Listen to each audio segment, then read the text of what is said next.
Okay, so as I was saying, Lynn and Kennedy left for their 30-minute lunch break, and that's about the time things really started getting going.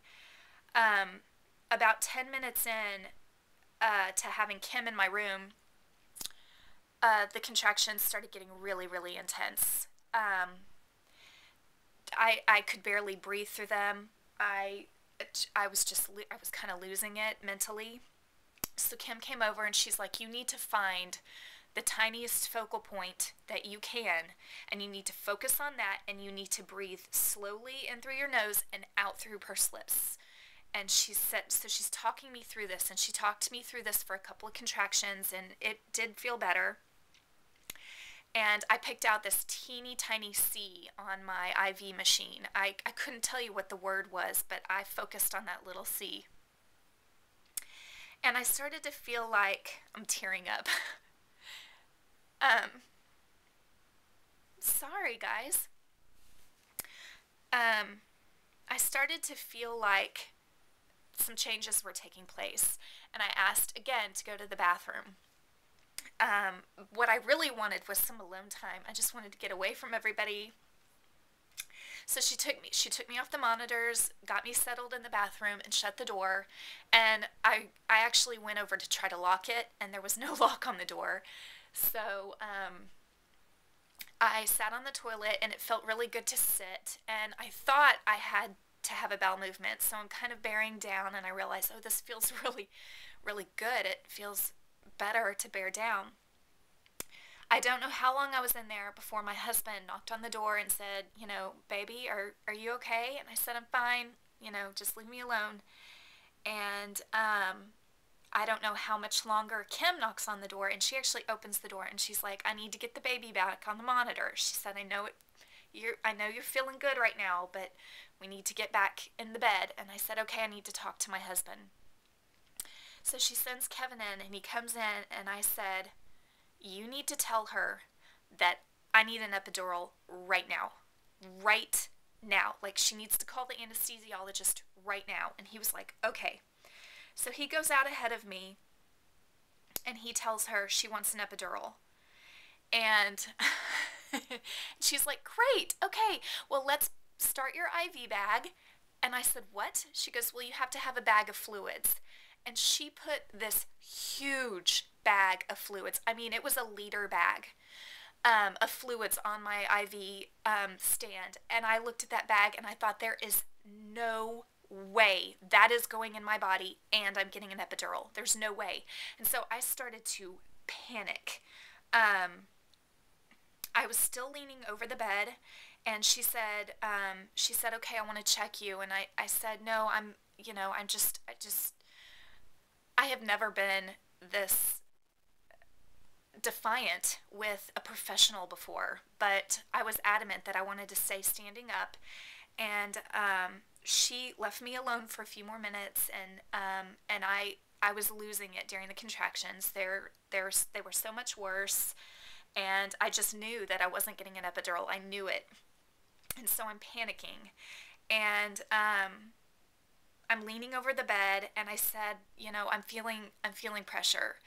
And Kim realizes that I'm pushing, that I'm bearing down, and she's like, "We need to get you in the bed." And I said, "I don't want to get in the bed." She said, "You cannot have this baby standing up." And my first thought was, why not? Women do that all the time. And I said, "I don't want to get in the bed." And she said, "We need to get you in the bed." I said, "I don't want to get in the bed."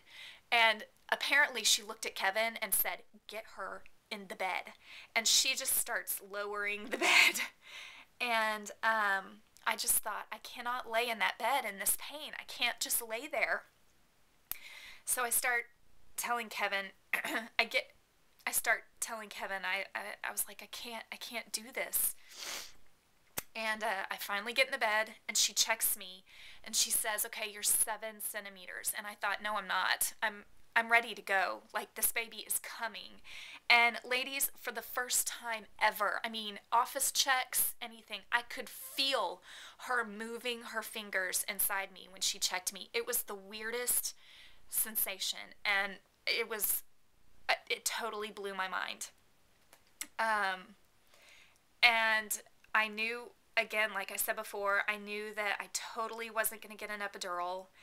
Um, and I started telling Kevin, I was like, I can't do this. I don't want to do this. Like, take me home. And sorry. Um, Kim had originally started preparing for the epidural. She had brought in the epidural cart, she had brought in the epidural pump, and she realizes, she gets me laid down, and she realizes that I'm pushing. So she starts hitting the call button, and she is rushing around the room like a mad woman, um, just trying to get everything set up. And she goes back and pushes the call button again, and there's no answer. And she's doing stuff. She's doing stuff on the computer. She's getting trays and things going, and she goes and pushes the call button again, and no answer. And she turns to Kevin and she goes, "You push that button until somebody answers." And so I guess he just sat there and pushed it. And finally somebody came on and said, "How can I help you?" And she said, I need the room ready for delivery. She said, "I need a baby nurse. I need Dr. Journey now."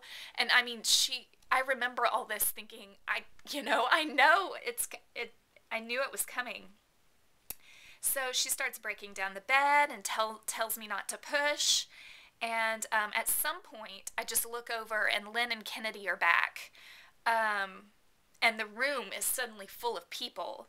My doctor comes in, and she was just so calm. This is exactly why I wanted her to deliver me. She was so calm and collected, and she was wonderful. And she said, "Okay, don't push." I said, I can't do that." She said, "Okay, let's just," so she gets ready, and she she goes, "Okay, I know that you're in a lot of pain. I'm sorry, girls." She said, "Okay, I know you're in a lot of pain, but you're about to hit the ring of fire." And Kevin is up at my head, and he's going, "No, don't tell her that." And I said, "That is not sugarcoating it. That is not sugarcoating it." And I hear people laugh, and I think maybe I laugh too. But I could feel his head turning. You know how a baby turns as they come out? I could feel his head turning. I could feel his arms and legs moving inside me. It was so weird. He was born at 1:41 in the afternoon. My doctor was only in the room 6 minutes when he was born. She barely made it. They laid him on me, and for the first time in my 3 deliveries, I had a baby covered with that white stuff, which I don't even know what the name of it is. So he was covered in that white stuff, and he was just beautiful, just beautiful. And, they left him on me for a little while, and then he pooped and peed on me. So the baby nurse said, "Let me clean him up." And she took him, and she said, "Does anybody want to guess the weight?" And Kevin and I both said at the same time, 715. And so she put him down on the scale, and she went, "Oh my goodness." And he was 715. He was 7 pounds, 15.6 ounces. So their computer actually rounded it up to 8 pounds even. And he was 21 inches long. Hold on, let me check my time. Okay, there's going to be a very short part 3. I'll be right back.